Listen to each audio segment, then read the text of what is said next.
কাল সীতা নবমী, ঠিক সকাল 10টা 58 থেকে দুপুর 1টা 38 পর্যন্ত যদি আপনি একটি কাজ করতে পারেন, এর মধ্যে যে টাইমটা বললাম এর মধ্যে একটি কাজ করতে পারেন, আপনার জীবনে সমস্ত সুখ সমৃদ্ধি আসবে, আপনি যা চাইবেন তাই পাবেন, আপনার সমস্ত মনোবাসনা পূর্ণ হবে। এই দিন সীতা নবমী, বৈশাখ শুক্ল নবমী তিথিতে সীতা মায়ের আবির্ভাব তিথি, আবির্ভূতা হয়েছিলেন তিনি এই দিন। তাই এই দিন আপনি যদি আপনার শ্রদ্ধা নিয়ে আপনি, আর যারা রামনবমী করেছেন, রামজির আরাধনা করেছেন, অবশ্যই তাদেরকে বলবো সীতা নবমীও করবেন, কোনো অসুবিধা নেই।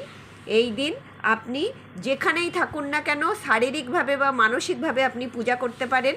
আপনি কি করবেন, রামজি এবং সীতা মায়ের পূজা করুন।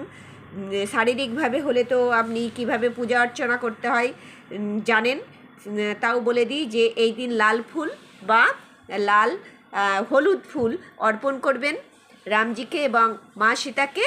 আর আপনি অবশ্যই তুলসী দল প্রদান করবেন রামজিকে। আর কি করবেন, আপনি আপনার শ্রদ্ধা অনুসারে আপনি যা কিছু পারবেন দেবেন, শারীরিকভাবে পূজার কথা বলছি।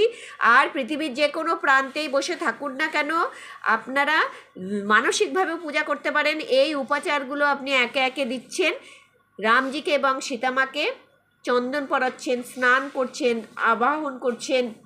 তারপরে আপনি আপনার মনের মাধুরী মিশিয়ে, ভাব মিশ্রিত, অন্তর্নিহিত আপনার যে আকুতি সেগুলো মিশিয়ে আপনি রামজি এবং সীতা মায়ের আরাধনা করুন। অবশ্যই যাদেরকে বলবো বাড়িতে কোনো সীতারামের কোনো মূর্তি বা কোনো ফটো নেই, কোনো প্রতিকৃতি নেই, তাহলে তাদেরকেও বলবো চুপচাপ বসে একটা শুদ্ধ জায়গায় শুদ্ধভাবে বসে আপনারা আরাধনা করুন। দেখুন জীবনের মানে পাল্টে যাবে। অবশ্যই আপনারা নমো শ্রী সীতায় নমঃ, নমো শ্রী সীতায় নমঃ এবং শ্রীরাম জয় রাম জয় জয় রাম, এই মন্ত্রটি অবশ্যই জপ করুন। শ্রীরাম জয় রাম জয় জয় রাম আর নমো শ্রী সীতায় নমঃ। দেখুন কি লাভ করবেন আপনারা সেটা নিজেরাই বুঝতে পারবেন। অবশ্যই সবাইকে বলবো যে পৃথিবীর যে প্রান্তে আছেন চুপি চুপি এই কাজটি করুন, বা আপনি অবশ্যই প্রকাশ করতে পারেন, করুন, উপকৃত হবেন, ভালো থাকবেন। জয় শ্রী সীতারাম।